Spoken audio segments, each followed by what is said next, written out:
Tired of feeling tired? Done with diet culture? Overwhelmed by conflicting nutrition and fitness messages? Then join us, your hosts of the Nutrition Revolution podcast, as we take a deep dive into all things women's fitness and nutrition. I'm Kimberly. And I'm Tabitha. And together we are debunking diet culture myths and giving you the tools you need to finally see the results you're looking for. It's time to revolutionize your nutrition and training. Welcome back to another episode. Today we are going to be talking about vegetables. All the parents who have kids are like, ugh. Dun, dun, dun. I think there's, as someone who has worked with clients for a long time, there's like this idea that vegetables are like the main thing that you have to be having on your plate. And then there's people who are like, I don't eat veggies, never have, never will, don't like them. Veggies, fruit, anything like that. Anything with color, they're like, absolutely not. I don't want to eat it. It's grown from the earth. They don't want it. Yeah, which is like, okay, I get it, but like you have to figure out something. So whether it's a texture issue or a sensory issue or whatever, vegetables are incredibly important. Do you have a lot of clients that don't eat veggies? I don't think I have a lot of clients, but I have my fair share. Yeah. And definitely hear this often. Mm-hmm. Like, I don't love a lot of vegetables. Right. How can I get the benefits of vegetables in ways that like I can handle it? That's not, force feeding myself sad steamed broccoli or, I remember sitting at the table trying to eat broccoli, steamed gross broccoli, and it gets cold and you still have to eat it. And I'm like, I can't do this. My husband grew up eating vegetables from cans mostly. So I like changed it, which the funny thing is like, he actually will totally eat that still today. Like, and he's okay with it. He is, but I definitely blew his world wide open with like fresh vegetables, roasted veggies and stuff. So that now he's like, oh, these are like so good. I'm like, yeah.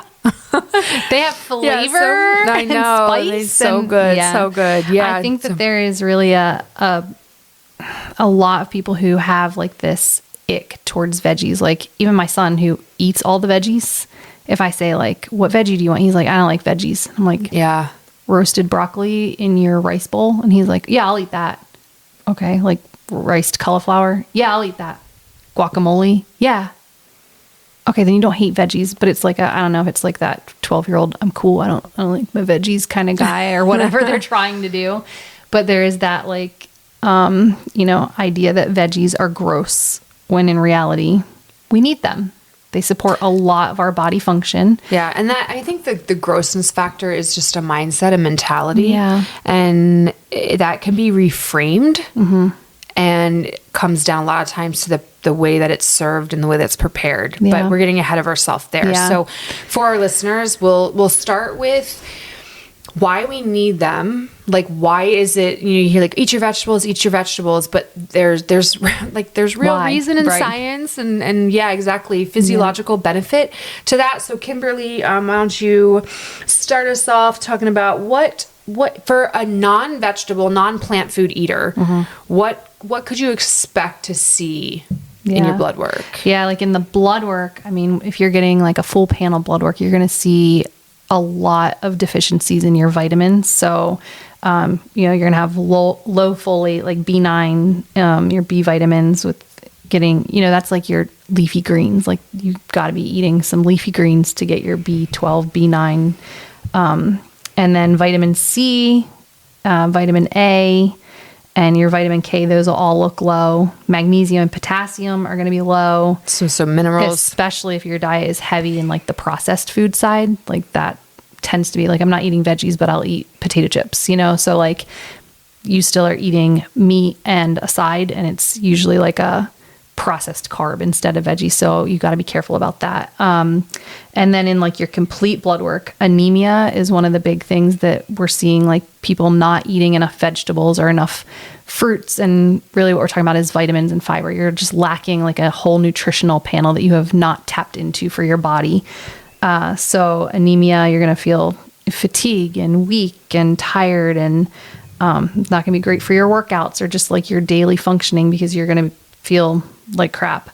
And then oftentimes you'll have like a higher LDL cholesterol. So if you're not getting enough fiber, you're not flushing out that cholesterol the way that you should. There's not enough cholesterol clearance for you. Yeah. So fiber, for our listeners, fiber is found in plant foods. It's the digestible oligosaccharides. So it's that complex carbohydrate, the part of the plant food that is not digested in stomach acids, gastric enzymes.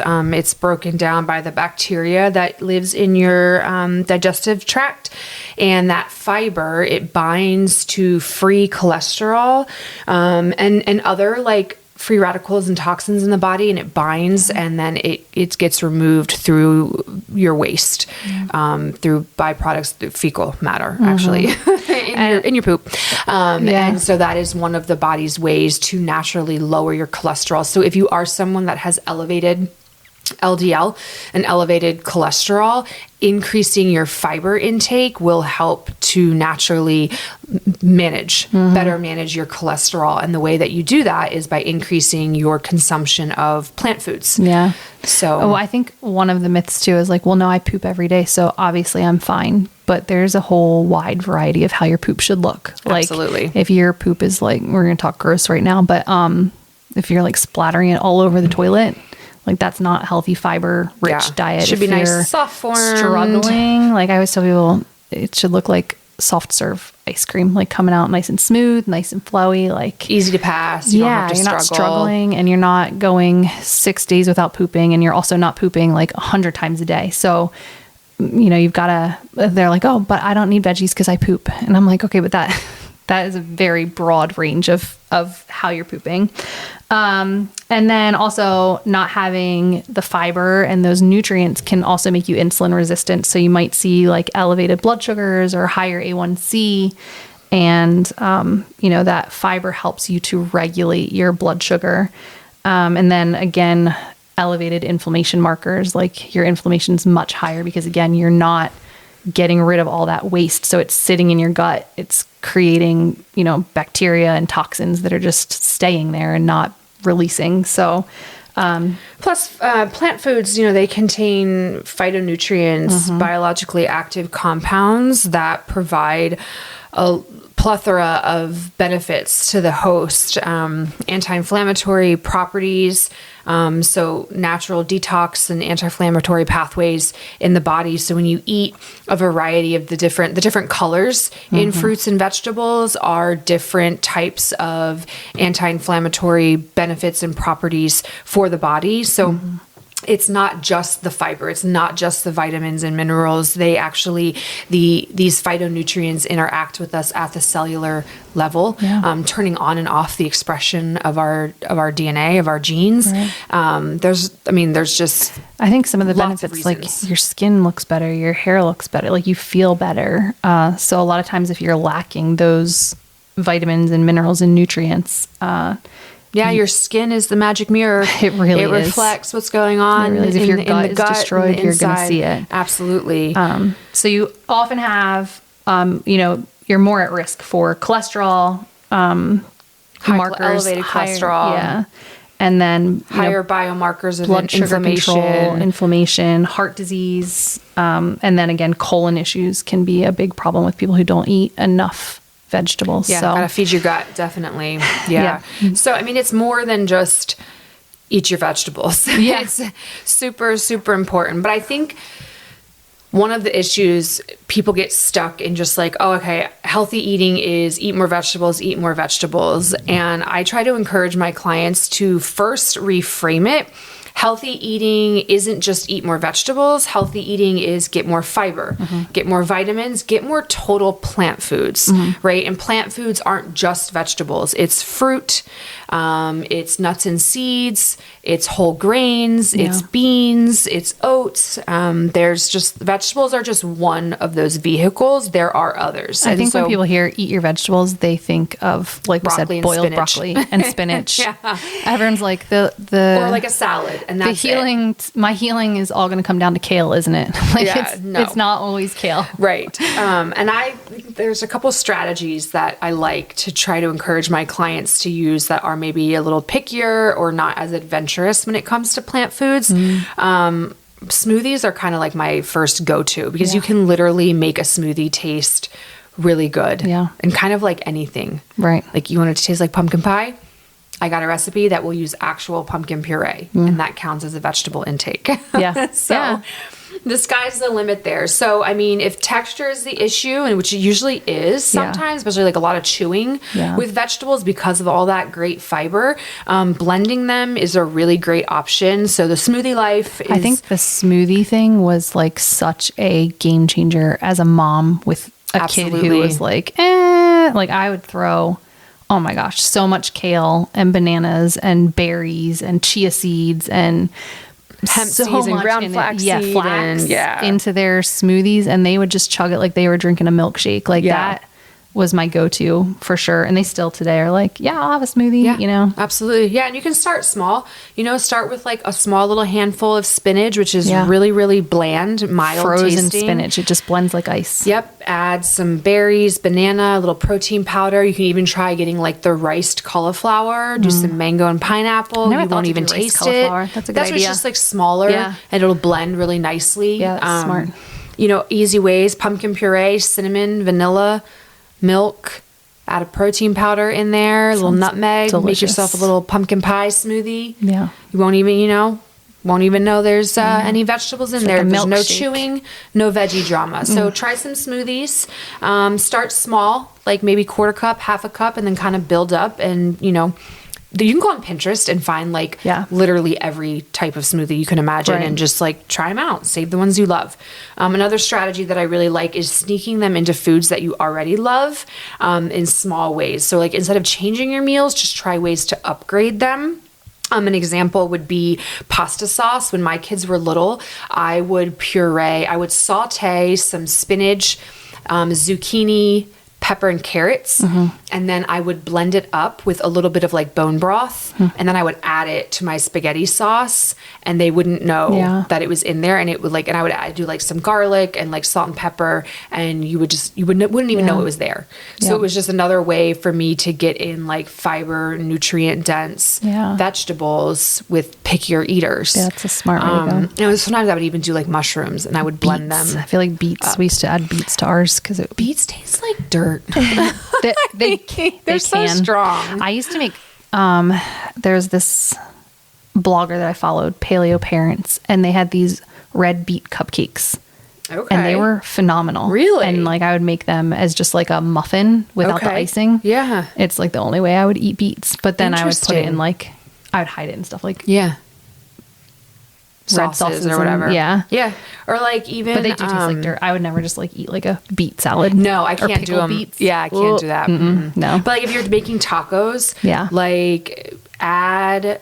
like do a zucchini or like onion or something and like really finely dice it, mince it up, saute it so it's soft, and add it to the meat with the seasoning, and you probably won't even know it's there with the taco seasoning. If they're not watching you put it in there, they're not gonna know. Or like, and you might, you won't be able to taste it into like your meatballs or burgers. Like mince up onion, mince up, zucchini, something like that. That's very mild. Bland kind of flavor in general, soft texture, and you won't know it's there. So easy things that way to like disguise and it's vegetable. Not a like, because I think people push back on that and be like, you can't hide food from people. This is different than like I'm trying to trick my kid into being on a diet. This is like they need the nutrients. They need the vegetables. You need the nutrients, and you need to eat them. You so need to it's find not ways like to add it. Sneaking because I'm trying to pull a fast one. It's like I'm helping you. Yeah. I'm trying to add this supportive and helpful. Your body needs this, and we're trying to do it in a way that like you can tolerate this. Like you can eat this, you can still enjoy it. Because eventually what's going to happen is you'll be like, oh, there were mushrooms in that. And they're like, there were? And then it's like, okay, well, I ate it this way, so I can try it in different ways, right? Like it's not like I'm doing this and you're never going to know. It's like I'm doing this and I'm teaching you that there are different ways to eat veggies than just how your grandma cooked them or how you ate them out of a can. Like there are such a wide variety of ways to try different foods in different ways, and hiding it in the spaghetti sauce is a perfect option. Absolutely.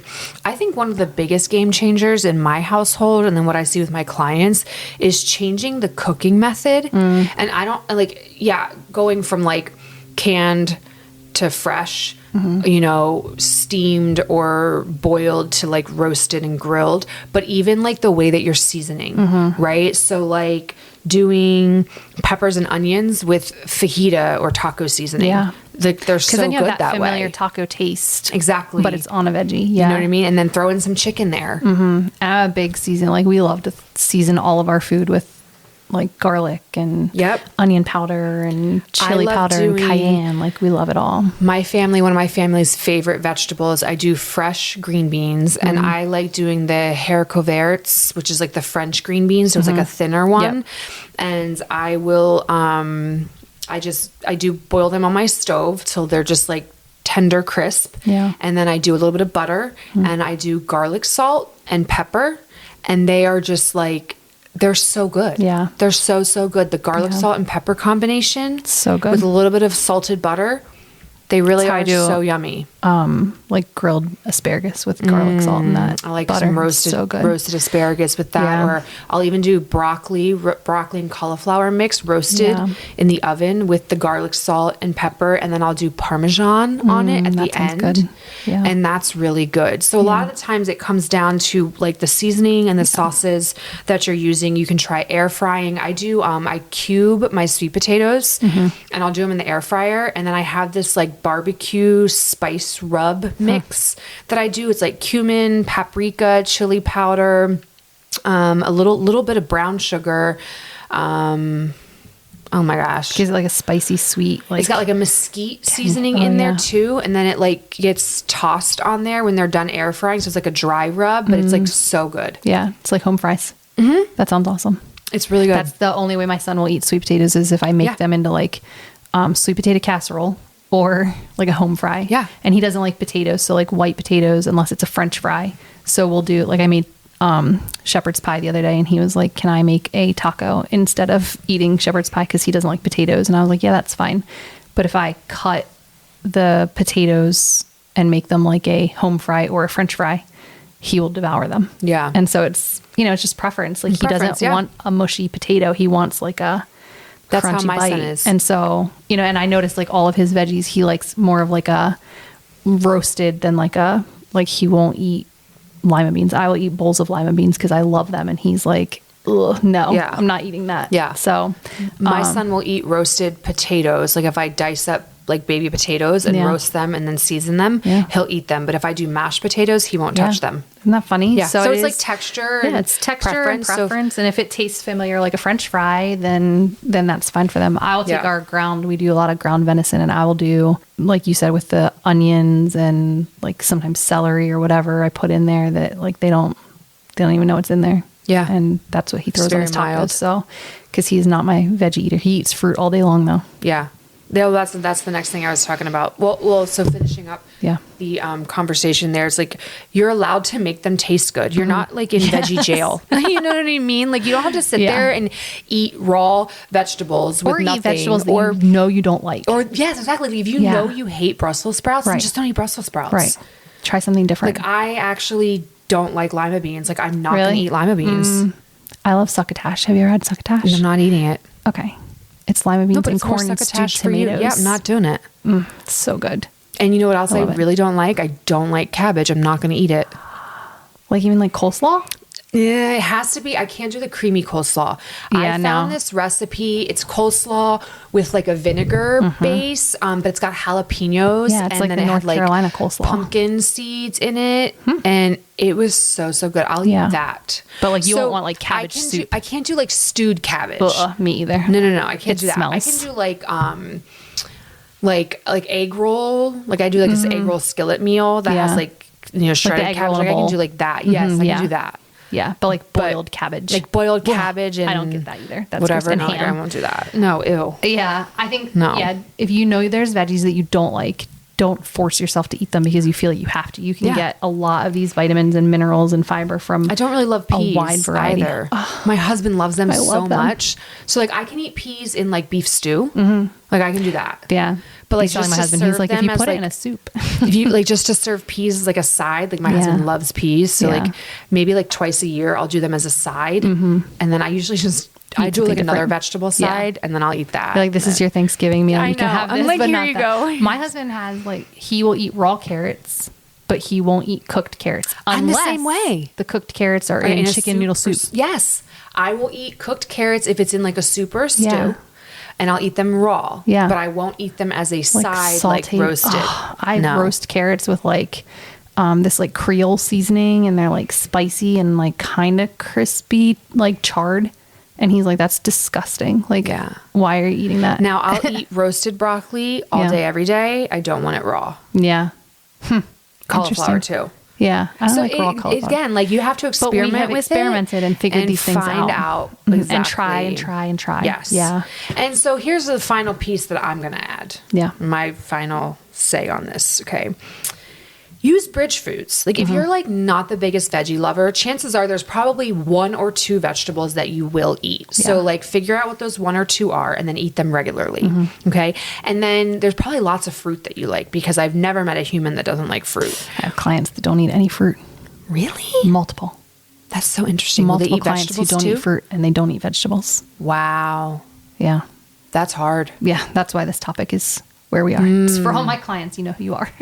Okay. Well, some of it's sensory, and then some of it's just not their thing. They're just like, they'll try living on ultra processed foods. I mean, they eat a lot of like meats and Wow. Their gut's not happy. Probably not. Probably not. Yeah. Well, I mean, there are nuts and seeds and whole grains. Will they do that? They will eat oatmeal and yogurt and eggs and, that kind of stuff. But that's not the fiber. Yeah. Well, if you don't like the veggies, you can start with easier plant foods like fruit, potatoes, beans and lentils, like whole grains, whole grain breads, whole wheat pastas, brown rice, things like that are going to give you fiber. Because that's the thing here, is that we want to find other food sources that are going to give us fiber to help feed your gut and establish a strong, healthy microbiome in your gut. And the only way to do that is to eat fiber-rich foods. Yeah. Because that is where you're going to get the bacteria that originates in the soil that is in our gut, and then feeding it the fiber. So that will give you the fiber and those micronutrients. So its health isn't only leafy greens and broccoli and Brussels sprouts. Yeah. But it's eating those other foods. So try some of those strategies. Now I do have like a couple clients who will do like a AG1 greens or like a BPN supplement, the reds and greens, which are the powders, which this is where I want to caution. I support AG1.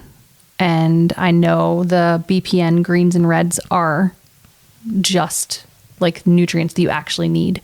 Be careful with going and buying any random like supplement, because not all of them are created equal. Some are actual fruits and veggies. Yeah. And then some of them are chemicals created fruits and veggies.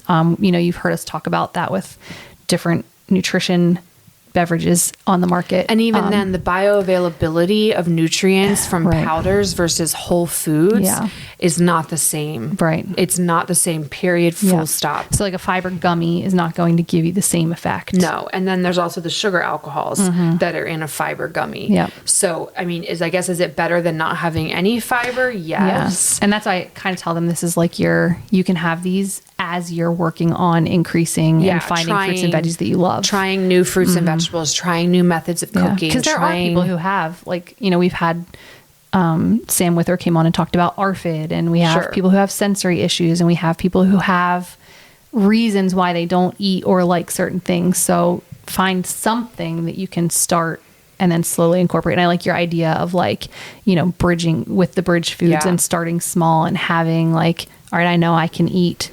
Do you feel like that? I feel like that's the exception though, more than the rule. Oh, for sure. And then if you are the exception, and there really is something clinically going on, then you need to go get the appropriate help. Yeah. Because that's the only way that you're going to be able to reach. And I feel like it's more wide known now that there is help for that. Right. Because I think before it was just like, oh, I'm just picky, or oh, I just don't like that, or oh, it's not really that important because I'm eating whatever else.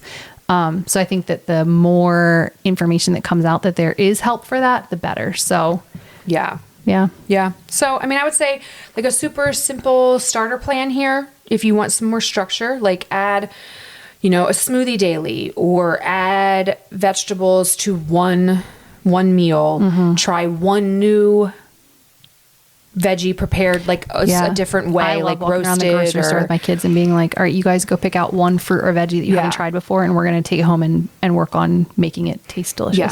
Slow is sustainable. Yeah. So try enjoy new it. things, get adventurous, and start small. Yeah. Love All it. right. Good luck. Thanks for spending your time with us. If you found this podcast helpful, we would love for you to share it with your friends and family. And don't forget to subscribe on your podcast platform. If you have nutrition or fitness questions you want answered on future episodes, we would love to hear from you. You can submit these questions to our email, thenutritionrevolutionpodcast@gmail.com, and follow us on Instagram @thenutritionrevolutionpodcast.